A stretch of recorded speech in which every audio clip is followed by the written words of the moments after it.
In this video, I'll give you 11 realistic signings Newcastle United could make. One for every position, and we're sticking with a 4-3-3 formation. So let's get right into it and start with the goalkeeper. It's not necessarily an area Newcastle really need to invest in, because Dubravka is a very good goalkeeper. Karl Darlow has played some very great games in the past couple months. And they've got the young talented Freddie Woodman as well. So there's no point in bringing in an average goalkeeper, because then it's better to not invest. The only type of goalkeepers you may want to get in is a world-class goalkeeper. And there's one who might be available, and that is Keylor Navas from Paris Saint-Germain. A player who stats-wise was one of the best goalkeepers last season, but now is the second goalkeeper for Paris Saint-Germain since they brought in Donnarumma. He is far too good to be sitting on the bench, and at the age of 34, he still has got a lot of good years left in him. Now, why would he come to Newcastle United, and how is this a realistic transfer, you may ask? Well, there's not many top clubs who actually need a goalkeeper at the moment, except for maybe Juventus. But Navas also has never played in the Premier League, and if he has a desire to play in the Premier League, Newcastle could be a very good club for him, because they're an ambitious club who perhaps in 2 or 3 seasons are playing European football. Now for the right back position, I'm thinking about one of the biggest talents in England, Tariq Lamptey. If Newcastle were to invest their money smart, they also have to invest in some young talented players who can grow into the team.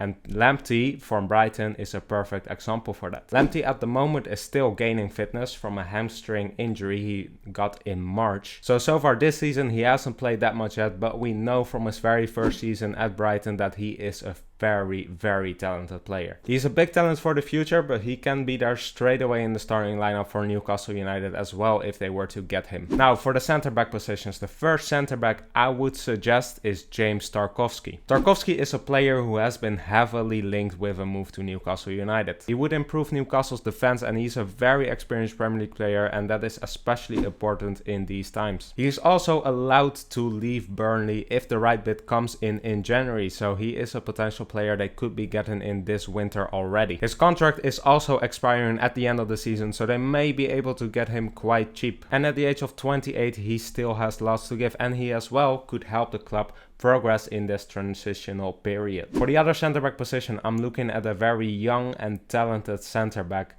and this may be a bit of a reach. But I've decided to go with Maxime Lacroix from Wolfsburg. He's a very fast, tall and talented defender, and Newcastle United would have to pay a lot of money for him to get him in. He's also on the radar of a lot of big clubs, so this signing would definitely be a show of intent. Wolfsburg at the moment is also not doing that well in the Champions League, and it looks like they will not be having any European football after January. And realistically, Bayern Munich is going to win the Bundesliga, so there's not much to play for. So who knows?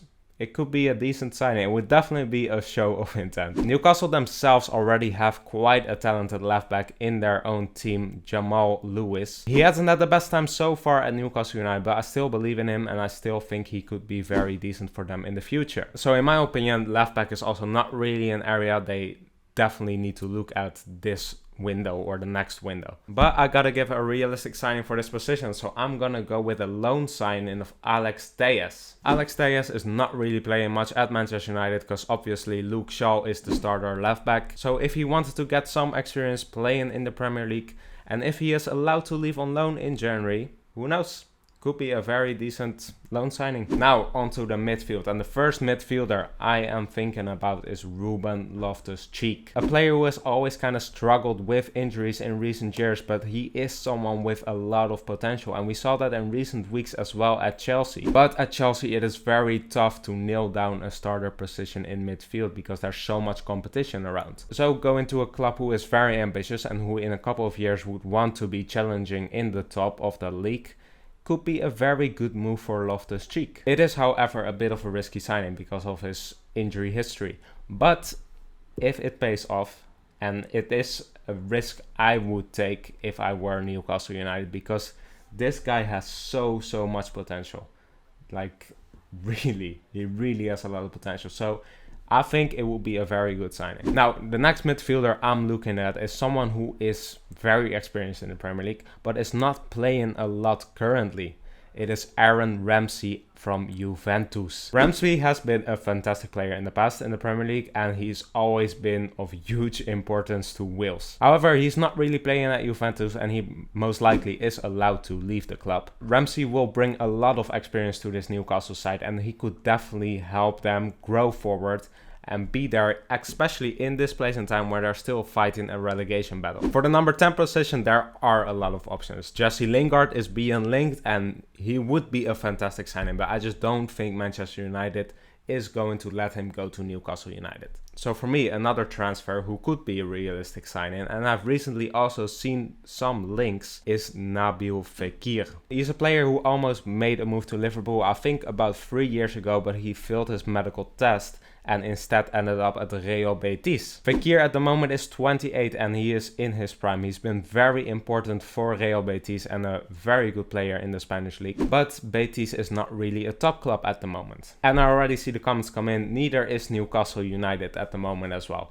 But we all know that in 2 or 3 years, they're gonna be challenging in the top, and they are probably then a sub-topper or already a top club. Bringing in Fekir might be a little bit of a risk because he's not had any Premier League experience, but if he can adjust to the Premier League and to the physicality of England, he could be a very, very good signing. On to the attack, and the first one I'm gonna go with is the player who has been most heavily linked with a move to Newcastle United, and that is Philippe Coutinho. The former Liverpool star is allowed to leave Barcelona, and Barcelona would definitely love to free up their wage bill. Us Premier League fans, we all know how good Coutinho is and how good Coutinho can be, so this would definitely be a terrific signing for Newcastle United. At the moment, however, because of his lack of playing time, Coutinho may not be of interest to top clubs. So for Coutinho, this could be an ideal step to reignite his career in a competition that he used to shine in before. Now, since Newcastle United also has Saint-Maximin,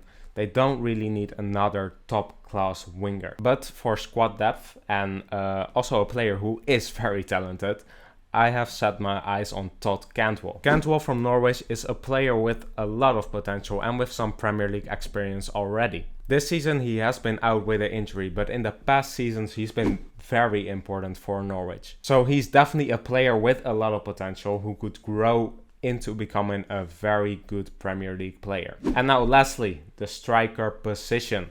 Now, since Newcastle United already has Callum Wilson, a very solid striker who has Premier League experience and can score goals, I personally would then take a gamble on a young talented player. Recently there have been a lot of links of Calvert-Lewin going to Newcastle United, and it would be a very good signing for Newcastle United, but I don't want to see him leave Everton.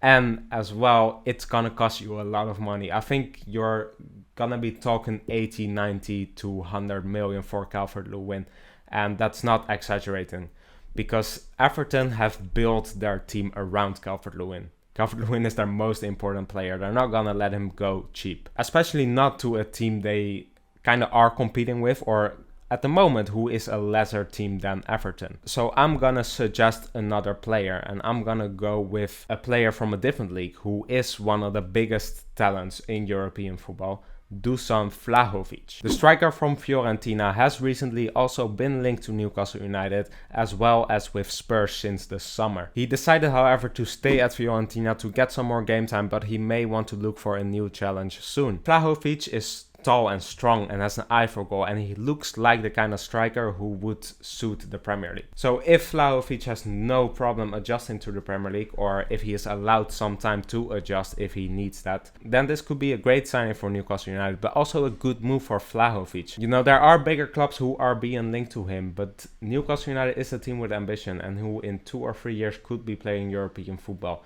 So I don't think this is a bad option for him, because you're also looking at the Manchester City model, and I just think that Newcastle United is going to be one of the biggest clubs, and players also know that in a couple of years Newcastle United is going to be playing Champions League. They're going to be challenging for the Premier League title as well, so why not go there? Because they've seen it before at Manchester City. A guy comes in with a lot of money and they win things. At Newcastle United, it's gonna be the same. So yeah, but these are my 11 transfer suggestions for Newcastle United for every position. Leave a comment down below as well with your transfer suggestions for every position. And please don't forget to like and subscribe, and I'll see you guys next week for another video. Bye bye. I live in the moment, praying for the future. I gotta maneuver, I just gotta